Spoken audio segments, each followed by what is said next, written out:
This is Studio 809. Hi everybody, welcome to the Outdoors Hiking Bob podcast. I'm your host, Hiking Bob Falcone, and you can find me on my website at hikingbob.com, which has links to my social media, my other podcasts, my photography website. You can also email me from that website, and if you have a comment or suggestion or a question, email me there. All that is at hikingbob.com, and also you can support this podcast at Patreon, patreon.com/hikingbob. Today we're recording one in the field, on the trail, in the desert, in Scottsdale. We're at the Fraze Field Trailhead in the McDowell Sonoran Preserve, and we're going to be hiking with somebody I met here some years ago out on the Camelback Mountain Trail, which is a hugely popular, insanely difficult, and known for many rescues over on the Camelback Trail. Sheila Doherty, who is also known on social media as Hiking Unlimited. We're going to talk about how that name came around. Hi, Sheila. Hi, Bob. How are you? We're good. And Sheila's hiking with a friend, Michelle, who's learning how to hike. She's going to hike Kilimanjaro here in another couple of months. 8 weeks, I think. In 8 weeks. Yeah. So this is going to be a bit of an adventure. This is nothing like Kilimanjaro. It's mostly flat in the desert, but this should be an adventure. So we're going to do some of this while we're out on the trail. But Sheila, well, let's start off at the beginning. How did Hiking Unlimited, how did that social media name come about? I'm not even sure how I chose Hiking Unlimited, but the reason I started it is because I was not always a hiker, and I didn't always love it. And I have older siblings, and they all hiked. And then I'm like, you know what? Hiking is really for everybody. All ages, all abilities. You can do around the block, you can do Kilimanjaro. Right. So I wanted to start it just to give and inspire people to start, no matter your age, weight, everything. Okay. And so it grew a lot from there. Okay, cool. So let's start off with some of the beginning. We're out here in the desert. We're out in Arizona. People who listen to the podcast know that I spent a lot of time down here. By the time this airs, I'm actually going to be back in Colorado because it's getting to be like bazillion degrees hot. Boil your brain type of hot, and it's going to be too hot. But how long have you lived? Are you a native to Arizona, or did you come here from someplace else like a lot of other people, or how long have you been in Arizona? So I came here from the Midwest. I grew up in Iowa, lived in Chicago, and I moved here 25 years ago. Okay. And so I've been here since then. So you've been here for a while? A long time. Okay, cool. And you've hiked in a lot of different places. I follow your travels. You're kind of like me, kind of travel this place and that place. You seem to go to more far-flung places than I do, but travel over the place. One of the things I want to talk about, and we'll kind of discuss this as we're out on the trail today, but you're here year-round. Right. I'm here during the nice weather. I won't be after I go back. I won't be back here till like Thanksgiving or something when it's still like not miserably hot. Right. What's it like to be out here and trying to enjoy outdoor recreation in May, June, July, August, when we hear these horror stories, and then I'm sure we only hear about them when it's the worst, 120 degrees. Right. Not when it's a mere 100 degrees. What's it like to be out here? How do you plan? How do you work around hiking in that kind of weather? So you do get acclimated to the heat somewhat when you live here for a long time. However, hiking in the heat is very dangerous for humans and pets.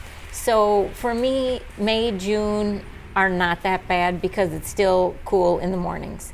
So like right now, it's probably 75 degrees, and that's why we're out early. Starting July, August, September even, if you're not out even before the sun rises, it's going to be 90 when you start, or if not over 100. Wow. So if you don't go early, it's not good to go. And in fact, Phoenix, the city of Phoenix has put in temperature controls on certain hikes where you can hike past, I want to say 10 a.m. until 5 p.m. because it is so dangerous, excuse me, in the heat. I've noticed that they've done that with like Camelback Mountain, and mostly because it seems, and we deal with this in Colorado a lot too, you bring in tourists You bring in people who want to come visit, and I completely get that. Where I live and where you live here, they want to come out and visit. All they've heard about is Camelback Mountain or Piesua Peak, Right. and I want to go hike those, and they're not paying attention to what the weather conditions are like. Correct. And there ends up being a lot of rescues. A lot of rescues. The helicopter's up there all the time plucking somebody off. More than likely, they're not from here. Correct. Is that a pretty safe assumption? Yes. So they're not people who live here, so they get themselves into a bind. Right. And it's amazing how many people do not carry water on those hikes. Even when it's 70 degrees, you need water. You're in the desert, it's dry. Okay. It just sucks the moisture right out of you. And our atmosphere in Arizona, in Colorado, is somewhat similar. We call it a semi-arid environment. You're pretty much an arid environment. Some of southwestern Colorado is a lot like the desert here. It's flat and dry, and the only thing we don't have is saguaros, but we got pretty much everything else. When you were out there, how do is your plan that the biggest thing is just to get out early and take water, or is there any other things that you look at? What other hazards are you dealing with out there? There's a lot of desert hazards, as we were talking earlier. Rattlesnake season is in full swing in the summer, and they are also out very early in the morning because it's already hot. And so snakes are the biggest things. I have seen tarantulas, although people seem to make friends with tarantulas. I'm not a spider person, so neither. I avoid those at all costs. But you will see them on the trail. And there's other snakes besides rattlesnakes that are out there. But those are my biggest. And coyote are a little bit more aggressive because they're also thirsty and hot. So they're a little bit more aggressive, I feel, in the summer because they're looking for the water and food that's dried up. Let's talk about the coyotes, because I've been out on some of the trails just in this little trip I've been out here this spring, and I've actually heard them because I've been out there later in the afternoon, and you'll hear them like, where are all these coyotes? Because you don't see them. So but they you usually, sure hear them They out usually there. bed down like during the heat of the day, but they're all over. Like it's amazing because you do hear them and you're like, they sound really close, and they are. And it sounds like there's thousands of them out there. They run in packs, so they are there. Whether you see them, you'll hear them usually at night more than during the day, but they're there. So have you had any encounters with them on the trail? Have you actually run into any of them on the trail? You know what, I personally have not, thankfully, but my niece, her dog was attacked by coyotes and survived, thankfully. But they do run in packs, so they lured, the dog was on leash but got away from her because it was, Right. And so the dog was severely injured. Is it a smaller dog or a bigger dog? No, Really? it was, I'm going to say, it's not a German Shepherd, but it's the size of a German Shepherd. Okay, so like a 55-pound dog or something like that. Yeah. Wow, usually they're known to go after the small dogs. We have some parks at home that are known for dogs, coyotes, and they also have off-leash areas. It's like, I'm not sure if I would let your little wiener dog off-leash up here in the evening. For the smaller dogs, owls are big here, so they will also get your smaller dogs. That's a pretty brazen owl. I've actually... We have 3 owls that live across the street from us, and we're getting new neighbors, and she asked me, do you have any animals like coyotes? I'm like, we have owls.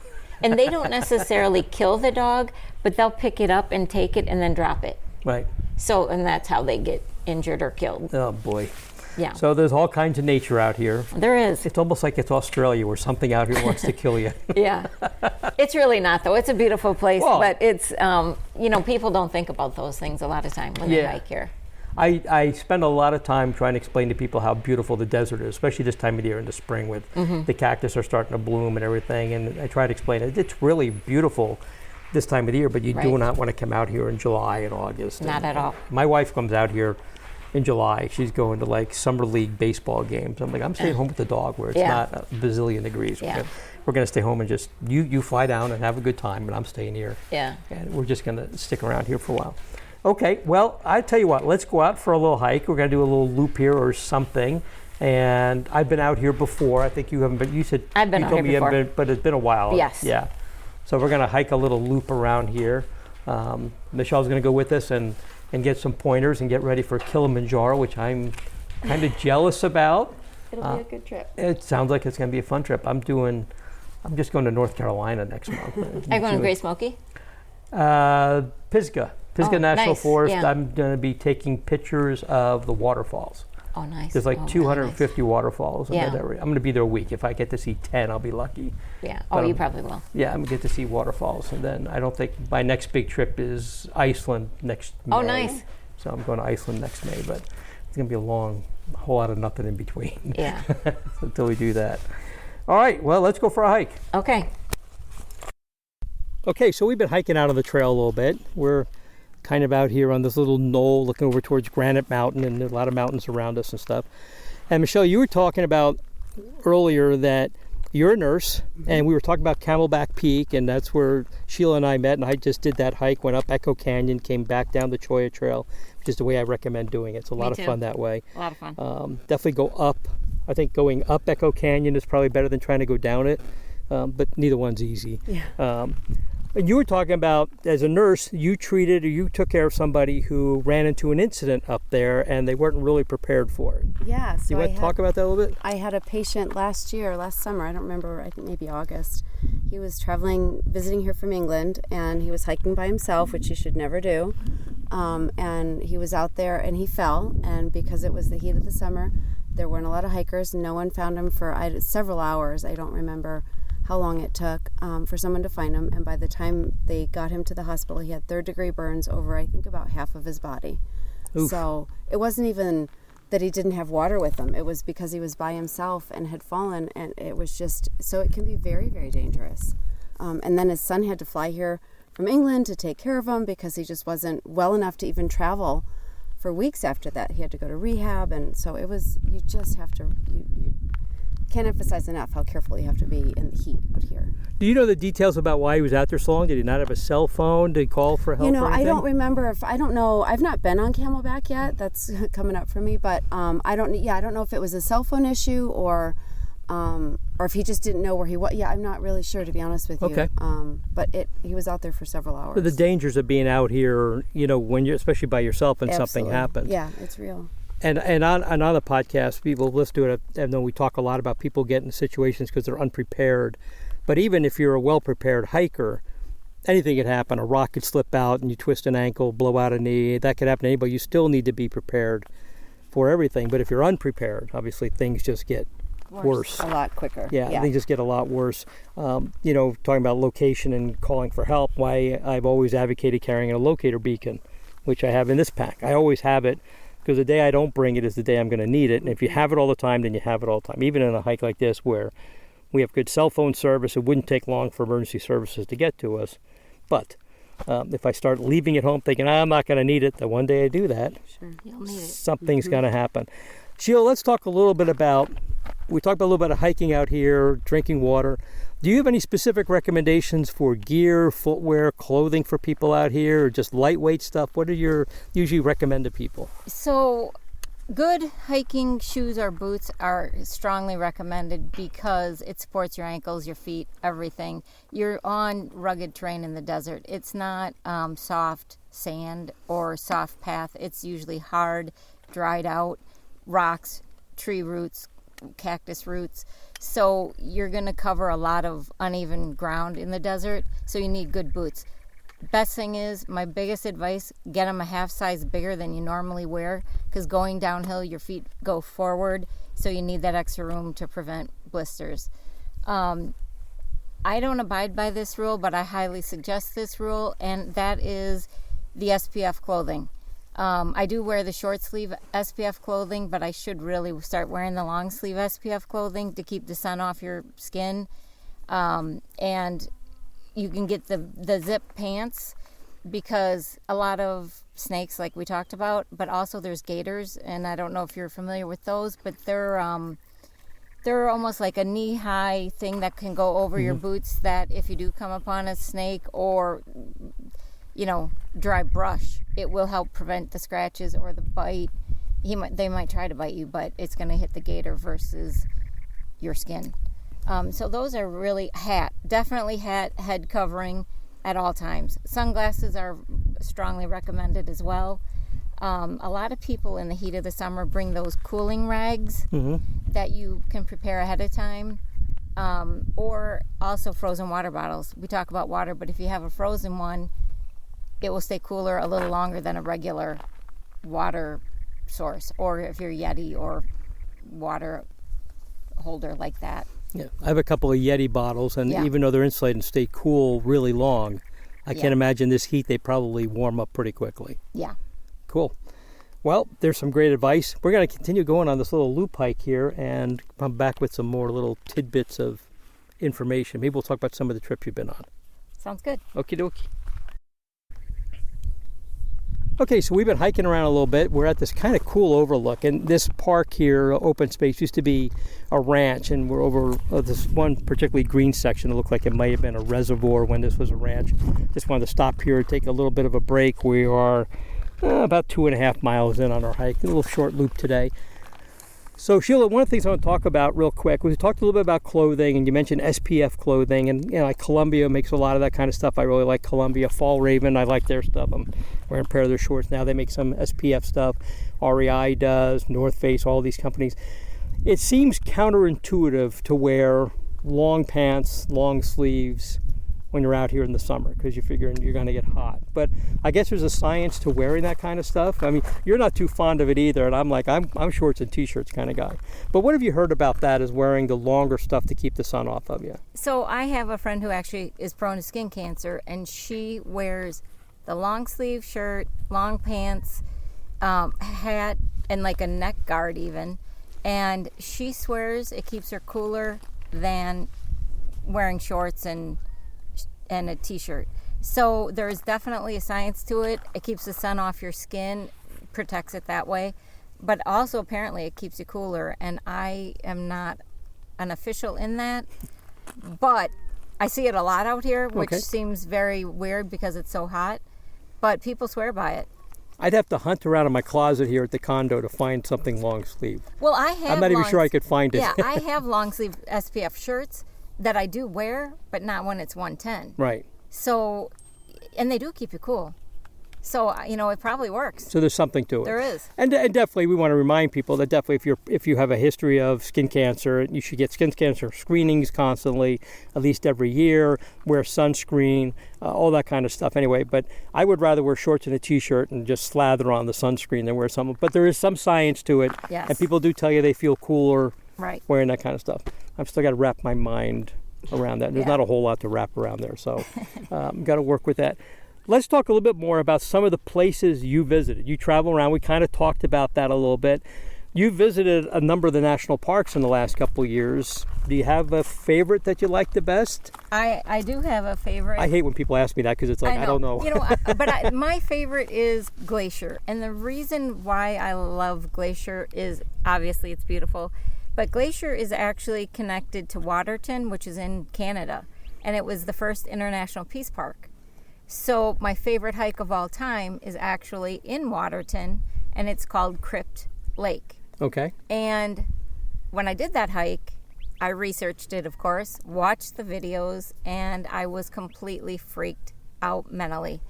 And why is that? Is it supposed to be like super difficult, hard to get to? One of National Geographic's most difficult hikes. Okay. And it's a timed hike, which that's what freaked me out, because I think you can do pretty much any hike if you take your time, go as your pace, take breaks. Well, this one you have to take a ferry to start the hike, and then you have to be done in order to take the ferry back. So no overnight stuff. You got to get in and out. Gotcha. So, and there's different various times. So we were the first ones off the boat because I'm going to get out there and get going.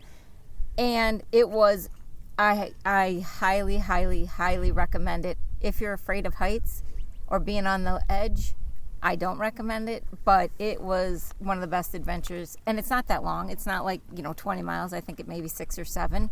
So it's not crazy long, but it's absolutely stunningly beautiful and a really good adventure. So if you get yourself on the first boat in and the last boat out, you should have plenty of time. Absolutely. To do I this. had way more time than I needed, but when you have that pressure, you want to make sure you can do it. Nobody wants to hike when you're constantly looking at your watch, Right, like, am I going to make the boat back or anything like that? Right. Sure.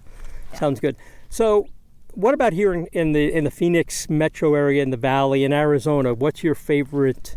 Do you have a favorite? When people ask me that, it's like, it depends. But it totally I'm depends interested to hear on what you the time think. of year. Obviously, Camelback and Piestewa are two amazing in the middle of the city hikes, so you can't beat it. But I recently just did Sycamore Falls out in the Superstition Mountains. Beautiful, beautiful waterfall. And we don't have them here in Arizona, so you got to travel to get them. So that was amazing because we had a lot of snow melt. We talked about Mount Humphreys before, and that is, okay, living in Phoenix, you're at like sea level. And then to go up and do a 12,000, 13,000 hike is hard when you go from 0 to 13,000. Beautiful hike. Another really good hike that I've done is, well, there's a lot, but I try to travel in different areas of Arizona to get the different. Horton Creek we mentioned in the fall is absolutely beautiful with the fall colors, which I miss because I'm from the Midwest originally. And I have the same answer when people ask me, like, what's your favorite hike? I said, it depends. Do you want to know my favorite scenic hike? I just wrote an article for a magazine. It'll be coming out this summer. My favorite scenic photographic hikes. Some of them are a mile long, but the views are great. Yeah. So if you want to take pictures, they're great. Now, if you want to know what my favorite hard hike is, or my favorite hike in the winter, or my favorite hike when I only have an hour to go for a hike or something like that, entirely different. So I was wondering if you were going to have kind of the same answer I did. And of course, the Grand Canyon rim to rim I did, which is absolutely amazing. The Grand Canyon is way prettier from the inside. Yeah. So that's a totally different type of hike too. I hiked down to the bottom and back up, and that was enough for me. Yeah. That's a long way to spend a couple of days, but definitely, I agree with you. It's the way to go. When did you do that one? What time of the year did you do that? October. So the North Rim's only open through the end of October, so there's a timing when you do that.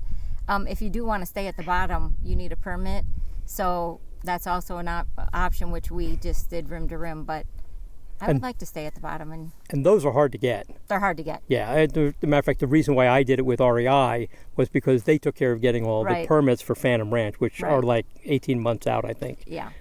I'm not planning anything 18 months out. I don't know what I'm doing next week, let alone 18 months out. So, yeah, you've got to definitely, that's one of the times I definitely recommend signing up with somebody who takes care of all the permitting and stuff. Costs you a little bit more, but definitely worth not having to do all that other kind of stuff. Do you have any adventures coming up? Any place you're going next? I am going, I'm debating right now on going to do the 3 national. I've been to Rocky Mountain, but I haven't been to the other 3 in Colorado. And I'm going to go do them all at once, even if I have to drive. So I'm planning maybe early June on doing that. But I just went to Congaree National Park it's in South Carolina. And that's the first national park I've been in 6 months, which really, I usually go to about 10 a year or 8, so I'm behind. So I'm feeling the pressure. Well, and I'm glad you're coming to Colorado because we've got great sand dunes, which if you've never hiked there is awesome. There's Black Canyon of the Gunnison. There is Mesa Verde, but we also have some national monuments there. Colorado National Monument up by Grand Junction. Highly recommend that. Oh, great hiking there. Okay. Real close to Colorado Springs is Florissant Fossil Beds. Small hikes there, but you can squeeze in 7 or 8 miles of hiking there. Another place I like to go to. It's about a 45-minute drive from Colorado Springs. Really nice place. So there's a number of national monuments.